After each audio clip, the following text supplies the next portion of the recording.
சூர்யா அவர்களுடைய அறக்கட்டளை மூலமாக செய்யக்கூடிய ஒவ்வொரு மாணவர்களுக்கு செய்யக்கூடிய ஒவ்வொரு உதவிகளையும் நீங்க அந்த மேடைகளை பார்க்கலாம். அங்கேயும் பல விளம்பரங்கள் இருந்தது. நான் நடிகராக இருக்கக்கூடியவர் நன்மை செய்கிறவராக விளம்பரங்களை வைத்துதான் அவர்கள் கொடுக்கிறாங்க. எப்படி நீங்க டார்கெட் பண்றீங்க? டார்கெட் இல்லைங்க, நான் உண்மை எடுத்து சொல்றேன். கொடுக்கறது நல்ல விஷயம், எல்லாமே நல்ல விஷயம். ஆனா அந்த நல்ல விஷயத்த நீங்க எப்படி கரெக்டா புரிஞ்சுக்கணும் அப்படி புரிஞ்சுக்குங்க அப்படின்னு சொல்ல வேண்டியது எங்களை போன. அதை எடுத்துக்கிறது ஏத்துக்காததெல்லாம் அவங்கவுங்க விருப்பம். அவரு ட்ரஸ்ட்னு ஒண்ணு ஃபார்ம் பண்ணாரு, அந்த ட்ரஸ்ட் மூலமா பண்றாரு.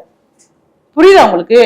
இது தன்னுடைய சொந்த செலவுல பண்றோம் அப்படிங்கிற மாதிரி ஒரு விஷயத்த ஏற்படுத்துறாங்க. அந்த இடத்த நான் வித்தியாசப்படுத்தி காட்டுறேன், அவ்வளவுதான். இதுல நடிகர் லாரன்ஸ் அவர்கள் ஒரு டிராக்டர் கொடுக்குறாரு மேடம். எஸ்.ஜே. சூர்யா அவர்கள் ஒரு டிராக்டர் விவசாயிகளுக்கு கொடுக்கணும்னு சொல்லி கொடுக்குறாங்க. அப்ப அந்த டிராக்டருக்கான விளம்பரமா, அந்த டிராக்டருக்கான கம்பெனிக்கான விளம்பரமா இருக்கா?